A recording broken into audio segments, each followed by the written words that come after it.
Bonjour et bienvenue à toutes et à tous. Vous écoutez le podcast officiel du design humain, la référence du design humain francophone.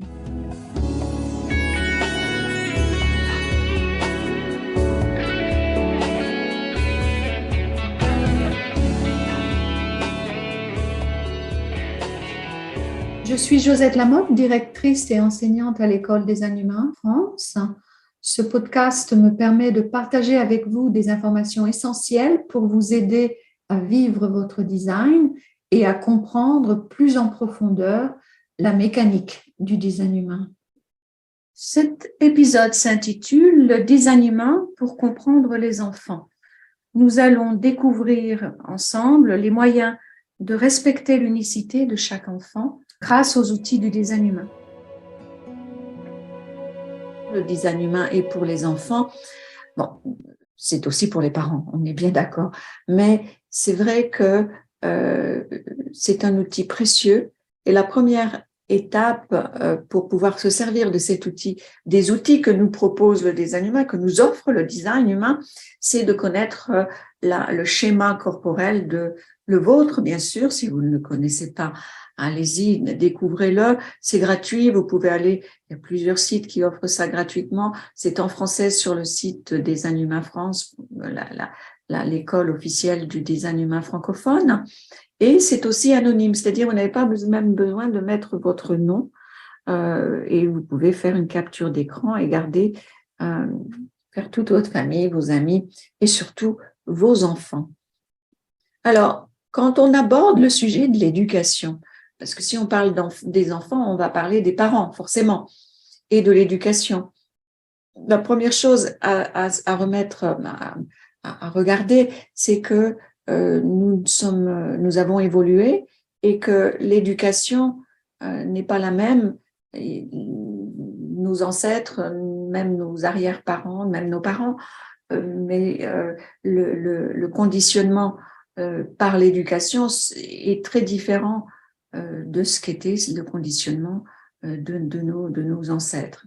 Il y a eu une grande mutation à l'époque de la découverte de la planète Uranus en 1781, où nos ancêtres avaient 7 centres. Et nous, on parle dans le design humain, enfin 7 chakras même, on disait à cette époque, 7 chakras, et nous, on parle de centres, et l'être aux 9 centres, c'est ce qu'on étudie dans le design humain. Quand vous prenez un cours Vivre son design, on découvre les 9 centres, comme vous voyez sur ce schéma corporel. Et je dis toujours, et vous avez peut-être déjà entendu ça, mais que peut-être plus tard, nos futurs petits-enfants diront nos ancêtres aux 9 centres, puisqu'on est toujours en évolution. Donc, le design humain est d'abord et avant tout pour les enfants. Les enfants d'aujourd'hui vont hériter du non-soi stratégique. S'ils sont conditionnés par le non-soi. Qu'est-ce que c'est le non-soi stratégique? Quand on parle de non-soi stratégique, de quoi on parle? On parle, c'est surtout une société, la société, donc on est tous impactés, c'est la loi du plus fort, la compétition, et même au-delà. Être stratégique, avoir un agenda et un objectif, en soi, il n'y a rien de mal. Il y a des gens qui sont câblés pour et qui arrivent bien. C'est naturel pour eux, ils ont un agenda, ils vont atteindre leur agenda, c'est facile pour eux. Mais malheureusement, si ça ne reste pas dans le respect de l'autre, si c'est dans le respect de l'autre, mais le non-soi stratégique, c'est quand on va vers un comportement belliqueux, un comportement qui est compétitif à outrance et qui pousse à la guerre. Bon, on est tous au courant que c'est toujours le cas au jour d'aujourd'hui, malheureusement. Donc, c'est la loi du plus fort et tous les moyens sont bons pour y arriver, même si on fait du mal à d'autres personnes. Donc, c'est ce non-soi stratégique qui prédomine toujours. Il suffit de regarder les films, même ceux qui sont adressés aux enfants d'ailleurs. Il y a beaucoup de violence et les parents en général doivent faire le tri, s'ils sont un petit peu conscients de dire ça, ben non, c'est trop violent, on ne va pas montrer ça à nos enfants. Mais le message qui passe toujours dans l'inconscient, hein, c'est la violence et ça. Donc, il n'y a qu'une solution qui nous reste pour nous, qui se penche sur ce sujet de l'éducation des enfants. C'est de vivre en suivant notre stratégie, notre type et en écoutant notre autorité intérieure, puisqu'il n'y a pas vraiment de modèle bon, ils sont rares les modèles, je veux dire. Hein. Donc, c'est important de se rappeler aussi que les enfants d'aujourd'hui deviendront les parents des enfants rêves. Alors, qu'est-ce que c'est les enfants rêves? Je vais sans doute en parler un tout petit peu plus en janvier, lors de la conférence du mois de janvier. Tous les ans, il y a une conférence sur le nouveau cycle qui se trouve en 2023, ce sera le 22 janvier. Le nouveau cycle va commencer le 22 janvier. Donc, la conférence, elle aura lieu un petit peu avant. Et à cette époque-là, j'aime bien parler de l'évolution de notre humanité et de l'arrivée des enfants rêves qui vont être très sensibles et très différents de nous. Mais ce n'est pas le sujet d'aujourd'hui, donc je vais plutôt continuer sur qu'est-ce que c'est la mission des parents qui veulent aider leurs enfants à devenir, à se respecter, à être, voilà. Et chaque enfant a son propre chemin, a sa propre façon d'être, et la responsabilité des parents est énorme. Et il n'y a pas d'autres outils qui permettent de regarder l'autre, donc soi-même, mais aussi une autre personne, avec autant de précision que le design humain. En tout cas, moi, je n'en ai pas trouvé d'autres outils. Et la première étape, c'est de connaître le type de votre enfant. Le vôtre, bien sûr, comme on a dit, alors c'est un petit peu décalé ici, mais si on regarde, il y a 4 types. Il y a bien 4 couleurs ici. Enfin, il y en a 5, mais le générateur et le générateur manifesteur, l'orange et le rouge ici, c'est le même type. Un générateur, qui soit générateur pur ou générateur manifesteur, ils ont la même aura, donc c'est bien un générateur. Le manifesteur, le projecteur et le réflecteur. Et ce qui se passe, c'est intéressant de voir cette image. Pourquoi? La plupart des enfants sont des générateurs, puisqu'ils sont à 70% générateurs, le type, au niveau du type. Donc, les autres enfants, les 30 autres pourcents des enfants vont forcément être très influencés, même au sein du design humain. Hein, quand on connaît le design humain, et non seulement il y a la condition de la société qui est non soit stratégique, mais même à l'intérieur du design, on doit faire aussi attention à ce que tous les enfants ne soient pas éduqués comme des générateurs. Donc, vraiment important de connaître le type de votre enfant, de vos proches en général, mais bien sûr de votre enfant. Est-ce que c'est un enfant générateur? Alors, on sait que dans chaque type a une aura différente. Le générateur a une aura qui enveloppe et la communication, l'interaction avec l'autre commence par l'interaction de l'aura. Et l'aura d'un enfant générateur est très différent, d'un parent générateur. Des générateurs est très différent de l'aura, par exemple, d'un projecteur. L'aura du projecteur, elle est focalisée comme un laser, et elle peut se focaliser surtout sur une personne à la fois. L'aura du manifesteur, elle est plus fermée, hermétique. Ça ne veut pas dire que l'enfant manifesteur est fermé, c'est pas ça du tout. Mais une maman, elle va sentir que son enfant, peut-être, elle peut pas l'envelopper aussi. Imaginons une maman générateur qui a 2 enfants, un enfant manifesteur et un enfant projecteur. C'est le cas d'Evelyne ici parmi nous, donc elle pourra nous en parler plus tard. Eh bien, elle va tout de suite sentir, même physiquement, elle va sentir, c'est pas voilà, c'est pas le même feeling quand je suis avec mon enfant manifesteur qu'avec son frère, le projecteur. Et ça peut être source d'inquiétude, de dire mais pourquoi c'est comme ça, pourquoi voilà, on se pose des questions. Et comme c'est invisible, on ne peut pas vraiment le voir.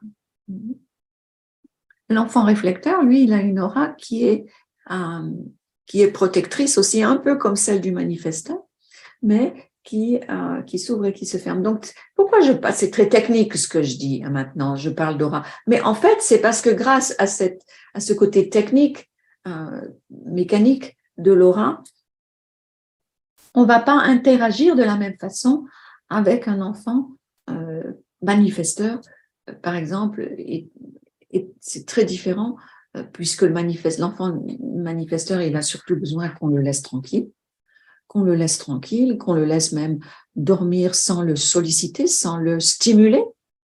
Quel est l'enfant qui aime bien être stimulé? Les parents vont, en général, ils sont contents parce que l'enfant générateur répond. Il fait des sons, il répond, il sourit.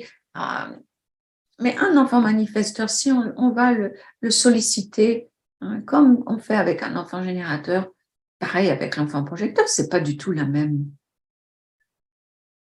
réponse. Ils peuvent pas. Ils ont surtout l'enfant manifesteur, il a surtout besoin qu'on le laisse en paix. Donc, ça aide beaucoup de connaître le type de votre enfant. Et puis, bien sûr, il y a le modèle parental de nos ancêtres qui, typiquement, étaient basés sur le rôle d'autorité, avec des règles précises et universelles, c'est-à-dire tout le monde pareil, tout le monde va se coucher à la même heure, on mange tous à la même heure, on va tous apprendre de la même façon, on va punir les enfants s'ils ne se rappellent pas de leur leçon. C'est encore en cours aujourd'hui, peut-être pas. Ça commence quand même, on commence à se rendre compte que c'est peut-être pas, voilà, toutes les règles ne sont peut-être pas, c'est peut-être pas les mêmes pour tout le monde. C'est peut-être qu'on devrait quand même regarder ça de plus près. Ça commence petit à petit. C'est pour ça que vous êtes là d'ailleurs. Donc, la première chose, c'est de connaître le type de votre enfant, puis d'en comprendre son aura. Et puis d'arrêter, bien sûr, de vouloir que son enfant soit parfait ou qu'il soit comme on aurait bien nous aimé être ou en le comparant aux autres. Chaque enfant est unique. On voit ça quelquefois dans les films, même dans la vie malheureusement, où les parents se mettent derrière un enfant, ils sont vraiment à le pousser, à faire tout plein d'activités, sans vraiment demander à l'enfant s'il a envie. Et l'enfant, comme il est très malléable, il est très ouvert, il veut faire plaisir à ses parents. Mais est-ce que lui, il a vraiment envie, par exemple, bon, il n'y a rien qui me vient à l'esprit, mais vous comprenez, de faire des tas d'activités ou de jouer du piano ou de jouer des tas d'instruments et en plus du violon et en plus le piano et en plus l'équitation et en plus la natation. Bon, enfin bon. Alors, dans notre évolution, on est dans un cycle qui n'est plus le cycle saturnien où nos parents, nos grands-parents, enfin bon, la vie a été beaucoup plus courte. On était adulte à partir de 15 ans et puis on mourait à 30 ans. Bon, ça fait longtemps ça, mais maintenant, c'est la vie dure plus longtemps, on vit plus longtemps. Mais qu'est-ce que ça veut dire au niveau des enfants? Ça veut dire qu'ils prennent aussi plus longtemps pour devenir adultes. Dans le design humain, la maturité d'un enfant, elle est à 30 ans. Enfin, ça ne veut pas dire qu'on est un enfant à 20 ans, mais vous comprenez ce que je veux dire. La maturité pour être vraiment adulte, c'est 30 ans dans le design humain.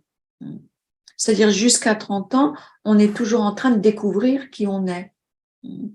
On n'est pas encore complètement, mûr, je vais dire. C'est le mot qui me vient. Et puis, après ça, il y a des cycles qui durent facilement jusqu'à 80 ans. C'est un peu la moyenne maintenant, la moyenne de vie, ou plus. Chaque type a une signature unique. Donc, on a une aura unique et une signature. dans le design humain, on a ces termes, et quand vous étudiez, on vous en parle de ces termes. La signature et dans la relation parent-enfant, le respect de chacun, donc le respect de l'enfant, et a besoin d'être basé sur le respect de la signature de l'enfant. Donc, je vais vous les donner, ces signatures, si vous voulez. La signature, je vais reprendre cette image, puisqu'elle nous donne les 4 types. La signature du générateur, c'est la satisfaction. C'est la satisfaction. Si vous avez un enfant générateur, il a forcément le centre sacral défini. Pour bien communiquer avec lui, vous avez besoin de lui poser des questions fermées à cet enfant et d'éviter de lui donner des ordres. Par exemple, au lieu de lui dire fais tes devoirs, ou range ta chambre, ou finis ton assiette, bon, j'espère que ça on ne le dit pas, mais bon, eh bien, on dirait, est-ce que tu veux bien, s'il te plaît, ranger ta chambre? Quand tu auras envie, est-ce que tu veux bien ranger ta chambre? Est-ce que tu veux bien, s'il te plaît, faire tes devoirs? Bon, moi, je rajoute le s'il te plaît, on n'est même pas obligé. Est-ce que tu as pensé à faire tes devoirs? Est-ce que tu aimerais finir ton assiette? Vous voyez? Et pour donner à ce centre sacral, au générateur, il a besoin d'être respecté, qu'il soit un enfant ou un adulte. Mais l'enfant aussi a besoin d'être respecté. C'est-à-dire, nous, on a l'obligation, on a besoin de lui donner l'opportunité de dire oui ou de dire non, non, j'ai pas du tout envie de faire mes devoirs maintenant. Je les ferai plus tard ou demain. Donc après, l'adulte peut redire, bon, alors voilà, est-ce que c'est maintenant, c'est le soir, c'est plus tard, est-ce que tu as pensé à faire tes devoirs? Ou à ranger ta chambre? Donc on donne toujours toujours le choix à ce générateur de répondre par oui ou par non. Sinon, on ne le respecte pas. Le manifesteur, lui, pour interagir avec le manifesteur, on ne peut pas lui poser ces questions fermées parce que son sacral n'est pas là pour répondre, donc lui, il ne peut pas répondre. Par contre, on peut l'informer, on peut tout à fait lui proposer de nous dire dis-moi si tu as fait tes devoirs, dis-moi si tu as rangé ta chambre ou si tu vas ranger ta chambre, dis-moi. Bon, c'est un langage de tous les jours. On ne va pas lui demander, je te demande de m'informer. Bon, on lui dit, dis-moi, quoi. Dis-moi quand tu penses ranger ta chambre, si tu as rangé ta chambre. Dis-moi si tu veux que je t'aide, dis-moi si tu veux que je te le rappelle. Et l'enfant manifesteur, on a besoin de lui apprendre à demander la permission quand, par exemple, il a envie de manger un gâteau. Au lieu de se servir dans la boîte, on va lui dire, écoute, demande la permission. Est-ce que je peux manger un gâteau? Bon, et voilà. Est-ce que je peux aller jouer avec mon copain? Est-ce que je peux sortir dehors et aller, je ne sais pas, jouer au ballon? Est-ce que je peux? Et quand il va devenir adolescent, il n'aura plus envie. Il n'aura plus envie de demander. Mais jusqu'à l'adolescence, le parent a besoin de lui apprendre à demander la permission. Ce qui va l'aider quand il sera adolescent à former, à dire, ben voilà, je sors, je vais voir, il ne demandera plus la permission, je rentrerai à 22h. Bon, je dis l'adolescence, vous pouvez dire, ben jusqu'à 18 ans, tu nous demandes la permission. Après 18 ans, tu ne nous demandes plus la permission et tu nous dis, par exemple, ou ça peut être 16 ans ou 17 ans. Après, chaque parent et enfant sont différents. Alors, le projecteur, lui, l'enfant projecteur, il a besoin d'être chouchouté, on dit. Donc, si dans une famille, il y a plusieurs enfants, bon, le projecteur a besoin d'être reconnu. Donc, voilà, on a besoin de l'inviter, de lui faire des petits cadeaux, de le traiter de certaine façon. On ne peut pas lui poser des questions, mais on peut l'inviter à, écoute, je te propose de ranger ta chambre avec toi, je t'invite, si tu veux, je t'aide. Donc, ce genre de choses. Donc, c'est peut-être l'enfant qu'on va aider peut-être un petit peu plus que les autres jusqu'à ce qu'à un moment, il va dire, mais non, mais j'ai envie de faire ça tout seul.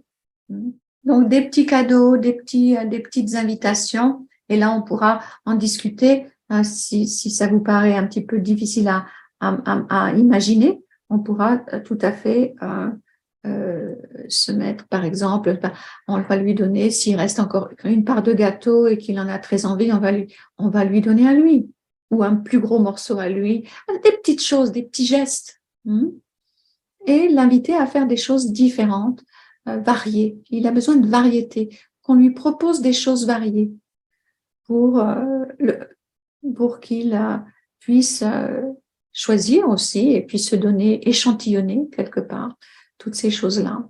L'enfant réflecteur, il est très sensible. Donc, j'ai oublié de donner la signature. J'ai donné la signature de la satisfaction pour le générateur. La manifesteur, c'est la paix.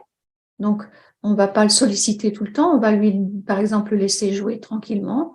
Il aura peut-être besoin de se retirer le soir et d'être tout seul dans sa chambre. Voilà, il a besoin d'être seul. Un bébé, on n'a pas besoin tout le temps d'être sur lui en train de le solliciter. Le projecteur, lui, c'est sa signature, c'est la réussite et l'efficacité. Donc, de lui proposer des jeux, de lui proposer des choses pour qu'il puisse réussir. Et bien sûr, si on voit qu'il n'y arrive pas, on l'aide pour qu'il puisse réussir. Tu as réussi, tu y es arrivé, bravo. Et ce genre de choses. Le plus il va être reconnu, le plus il va briller. Sinon, il devient amer. Le réflecteur, sa signature, c'est la surprise.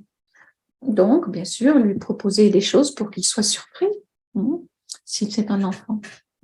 Et lui donner le temps, bien le temps, avant de lui demander de prendre une décision, surtout une grande décision. Il a besoin de prendre son temps. Et bien sûr, de connaître l'autorité intérieure de vos enfants. Donc, le type, c'est la première étape pour l'interaction. Mais après, on va parler de la stratégie, on va parler de l'autorité intérieure. Et ça, vous pouvez vous rapprocher d'un analyste et de recevoir. Il y a des analystes ici qui sont spécialistes du développement de l'enfant et ils peuvent vous aider vraiment à comprendre votre enfant et vous aider à communiquer. Donc, si on revient sur ce qu'on dit ici, le sommeil. Je voudrais parler du sommeil, de l'alimentation, puisqu'on a parlé un petit peu de l'interaction. Chaque besoin de sommeil est différent. Alors, c'est vrai que moi, à l'époque où j'étais enfant, tout le monde allait se coucher. Allez, c'est l'heure d'aller se coucher. Mon frère était projecteur, moi, je suis générateur. On allait se coucher à la même heure. Maintenant, un projecteur a besoin de beaucoup plus de sommeil qu'un enfant générateur. Donc, c'est sans doute lui qui aura besoin d'aller se coucher plus tôt que les autres et aussi si possible, si c'est possible les enfants ont besoin d'avoir chacun leur chambre pour bien se reposer. Un enfant projecteur a besoin de beaucoup plus de sommeil qu'un enfant générateur, par exemple. Forcer un enfant générateur à aller se coucher quand il n'est pas fatigué, c'est le torturer. En fait, l'enfant générateur, le mieux, c'est de le laisser tomber de sommeil. En général, en jouant, il tombe de sommeil et on le porte dans son lit. C'est l'idéal pour un enfant générateur. Le projecteur, pas du tout. Le manifesteur, ils ont besoin d'aller se coucher, se dégager de l'aura des autres et d'être seul un petit peu pour pouvoir se nettoyer de l'énergie des parents, des frères et sœurs. C'est pour ça que dormir seul, c'est tellement important. Sinon, ils n'arrivent pas à se dégager de votre... Si vous êtes générateur et que vous avez un enfant projecteur, si vous le chargez d'énergie, le pauvre enfant, il ne peut pas s'endormir. Et c'est vrai aussi pour le réflecteur, il a besoin de se dégager et d'être seul bien avant d'aller se reposer, peut-être de faire un jeu tranquille ou de lire une histoire, mais de ne pas être trop près de cet enfant. Donc, il y a des petites astuces comme ça qu'on peut vous donner. La stratégie de chaque type. Donc, bien sûr, ça ne va peut-être pas forcément vous parler, mais donc, pour un adulte, informer avant d'agir si c'est un manifesteur. Sinon, demander la permission pour un enfant. Un enfant manifesteur a besoin de demander la permission et puis il va voir qu'il peut avoir de l'impact et quand il rencontre de la résistance, il va se mettre en colère, sinon il va trouver la paix. Le générateur et le générateur manifesteur, leur stratégie, c'est d'être disponible pour répondre avec leur son sacral et donc le oui ou le non. Les enfants générateurs font beaucoup de sons, des sons qui sont des sons de satisfaction, et puis d'autres sons, les sons qui sont la frustration. Un son qui accepte et un son qui refuse. Le projecteur, lui, il a besoin d'attendre une invitation et il va avoir de la réussite et de l'efficacité, sinon il va devenir amer. Et le réflecteur, il a besoin de discuter de ses décisions à prendre dès qu'il peut parler et de ne pas le précipiter puisqu'il va être déçu. Il reçoit beaucoup l'énergie des autres, le réflecteur. Donc, tout est une question d'environnement. Je reviens sur cette histoire du conditionnement des enfants et surtout les enfants projecteurs, réflecteurs aussi, mais l'enfant projecteur, puisqu'il est quand même, ils sont nombreux les projecteurs, de ne pas le pousser comme un enfant générateur. Et ça, c'est dramatique pour les projecteurs parce que comme il y a beaucoup de générateurs à l'école, par exemple, les parents disaient, mais pourquoi tu fais pas comme ton copain, comme ton frère, comme ta sœur? Elle a déjà fait tout ça, toi, tu n'as encore pas tout fini. Peut-être tu n'y arrives pas, tu vas doucement. Pourquoi tu vas si doucement? Le pauvre projecteur. Ou alors, il va tellement se pousser pour faire plaisir à son papa, à sa maman, qu'il va s'épuiser. Et ça va être un comportement qui risque de perdurer lorsqu'il est adulte, ce qui n'est pas sain. On n'est pas tous câblés de la même façon. Et c'est pareil pour les enfants. L'autre chose qui est intéressante, et ça c'est aussi important de vous rapprocher d'un spécialiste, un analyste spécialiste du développement de l'enfant, à ce moment-là, vous pouvez aller demander si votre enfant a un cerveau actif ou passif, parce que c'est au niveau de l'apprentissage de l'enfant, c'est pas du tout la même façon d'apprendre. Un cerveau passif, il a pas besoin de structure pour apprendre, alors qu'un cerveau actif, si. Et puis, voilà, la digestion, la nourriture va vraiment avoir un impact énorme sur le développement neuronal de votre enfant. Et ça démarre dès que vous avez tout de suite, même au biberon. Il y a des enfants, ils ont besoin c'est mieux si c'est plutôt froid. D'autres, si ça a besoin d'être plutôt chaud. Il y en a, ils ont des enfants qui ont besoin de manger dans le calme.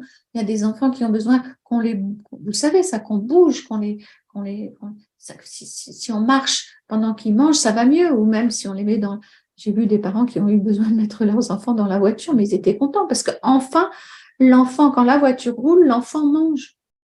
Le bébé mange. Et ça, nous, on peut le voir. Ces choses-là qui ne sont pas vraiment des choses traditionnelles. Peut-être un enfant, il aime plutôt une ambiance calme, le silence. Il y a des enfants, ils aiment mieux que ce soit, et je parle du bébé, ils mangeront mieux s'il y a un petit peu de musique, de bruit, de stimulation, et ça peut impacter. Donc, ça démarre dès que l'enfant est bébé.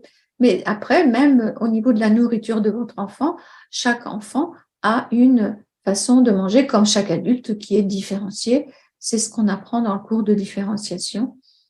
Et ça, c'est bien sûr important. Donc, je pourrais continuer, bien sûr, parce qu'il y a tellement d'informations. Mais les étapes, les premières étapes, c'est de connaître le type de votre enfant. Si vous pouvez demander un rapport de synthèse qui va vous donner très, très simplement le type, la stratégie et l'autorité intérieure de votre enfant. Et puis surtout, rapprochez-vous des analystes certifiés qui peuvent vous aider.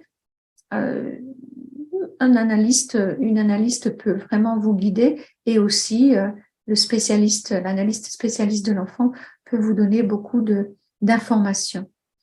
Voilà, donc je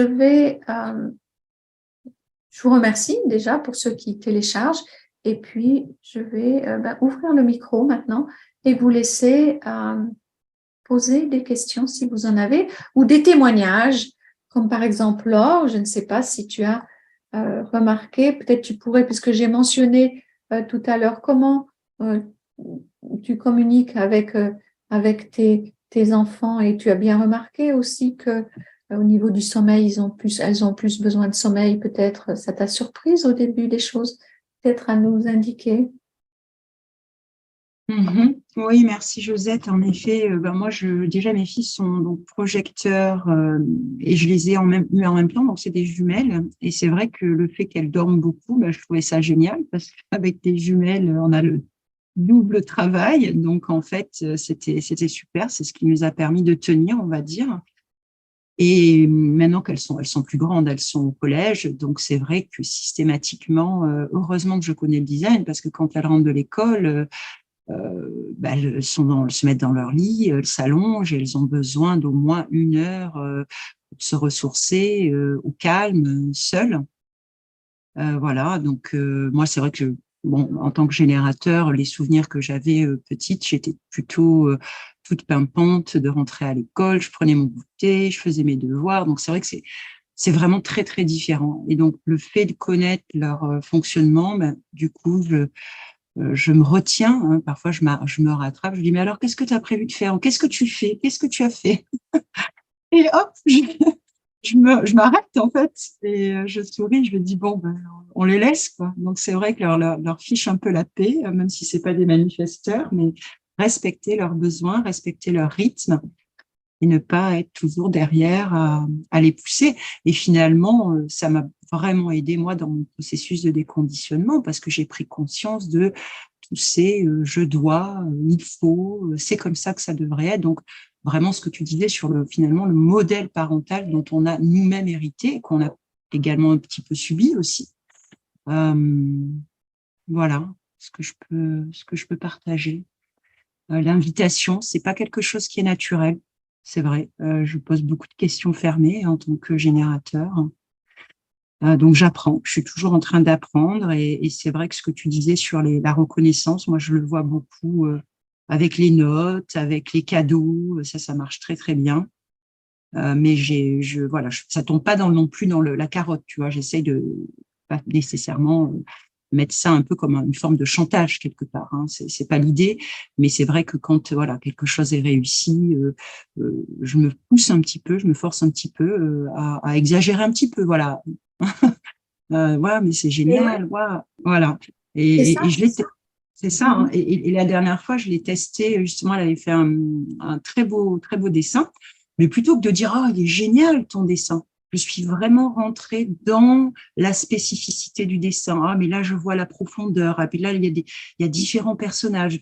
Oh là là, et vraiment, je décrivais. Et elle était vraiment bluffée. Et j'ai vu sur son visage qu'il s'est illuminé. J'ai senti la reconnaissance. Donc, c'est vrai que on apprend, hein, tous les jours, en fait. Nos enfants nous aident.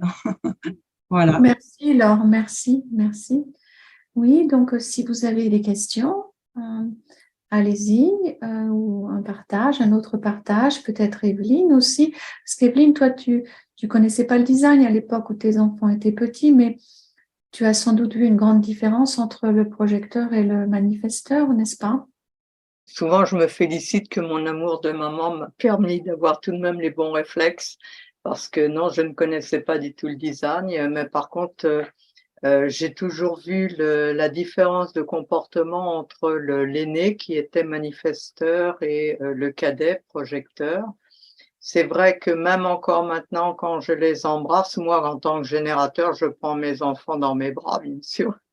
Et je sens que la réponse n'est pas du tout la même. Celle du manifesteur est plutôt réservée, alors que le projecteur se laisse plutôt faire. Et le témoignage que je pouvais faire aussi, en t'écoutant, j'ai repensé quand il préparait le bac. Bon, moi, en tant qu'enseignante, évidemment, j'étais tout de suite prête à les aider. J'ai essayé avec le manifesteur. Ça n'a pas marché, hein. Il a fallu tout de suite que j'arrête parce que ça aurait pu faire un drame. Donc, je l'ai laissé étudier comme il avait envie. Et c'est vrai que lui, son leitmotiv, c'était toujours laissez-moi tranquille. Et heureusement qu'on l'a laissé tranquille. Et souvent, il était en revenant de l'école, il allait tout de suite dans sa chambre et personne ne l'embêtait. Il redescendait quand il avait envie. Et par contre, le projecteur, eh bien, ça a été un plaisir de travailler avec lui. Il a été tout à fait content de l'aide que je lui ai apportée et ça l'a bien aidé. Donc, ben voilà, c'était pour bien montrer la différence entre les deux. Même Oui, si je ne connaissais pas, j'étais tout de même dans le respect de l'enfant et c'est ça qui m'a beaucoup aidée.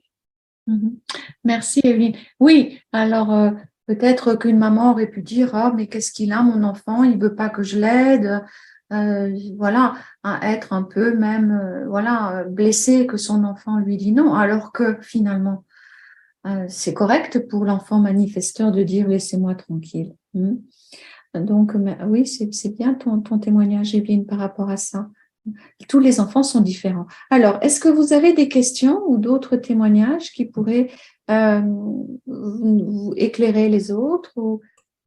Oui, c'est Sandrine de Lyon. Je suis projecteur et effectivement, dans l'enfance, j'ai pu constater très jeune que j'avais pas accès à la même énergie que les autres, que j'étais pas forcément toute seule puisque je voyais que j'avais aussi quelques camarades dans le même cas que moi, qu'on était une minorité et du coup différents, donc pas toujours facile à vivre. Les profs ne comprenaient pas toujours non plus, donc nous poussaient à faire pareil que les générateurs, alors qu'on n'en était pas capable, hein, tout simplement. Donc, c'était pas toujours rigolo. Et puis, je voulais aussi partager quelque chose quand tu as parlé du cerveau actif ou passif et de l'apprentissage. Partager mon expérience, puisque ma maman est également projecteur, mais elle a le mental défini et moi complètement ouvert. J'ai un cerveau passif, réceptif. Et donc, quand elle me faisait faire mes devoirs, je comprenais qu'elle attendait de moi quelque chose qui était évident pour elle et que j'étais incapable de faire de la manière qu'elle essayait de m'expliquer. Je ne comprenais pas. Je sentais que c'était bienveillant et qu'elle elle comprenait pas que je comprenais pas, mais je comprenais que j'avais pas les mêmes outils. Et du coup, bon, j'arrivais quand même à un résultat, mais pas du tout avec le chemin qu'elle voulait que je prenne. Et voilà, donc même en étant du même type, c'est bien de pouvoir avoir accès à toutes les clés du design d'un enfant, puisque il y a tout un tas de nuances qui font la différence. Voilà, merci. Non, merci Sandrine, non, c'est tout à fait pertinent ce que tu dis sur l'apprentissage. Les enfants qui sont réceptifs, et bien sûr, je ne peux pas vous expliquer ce que ça veut dire maintenant, mais on va planifier une conférence sur ça, sur qu'est-ce que c'est d'être réceptif, d'avoir un mental, un cerveau passif ou un cerveau actif, ou d'être voilà, stratégique ou réceptif. Donc, par exemple, un enfant qui a un cerveau actif, il a besoin de structure, donc... et puis quelqu'un qui a un cerveau passif, je crois que c'est ton cas, hein, Sandrine, ben c'est pourvu qu'il écoute bien, par exemple, le prof à l'école, il n'a pas forcément besoin il va s'en rappeler, hein. Donc, il n'a pas besoin d'étudier, de tout recopier ou de, allez, c'est pas du tout la même, et de la même façon. Et il y a des parents qui se font du souci, qui se disent ah oui, mais ils révisent pas. Par exemple, je me souviens d'une maman qui nous disait, mais mon enfant, il va passer son examen, mais il ne révise pas. Il se dit qu'il n'a pas besoin de réviser. Moi, j'aimerais qu'il révise. Et finalement, il a bien réussi son examen. Donc, on a besoin d'être ouvert d'esprit, de comprendre tout ça sans trop de jugement. Ce n'est pas que l'enfant est malade ou paresseux ou peu importe l'étiquette qu'on peut mettre dessus. C'est vraiment qu'on est tous différents dans la façon dont on... Et c'est assez facile de découvrir tout ça.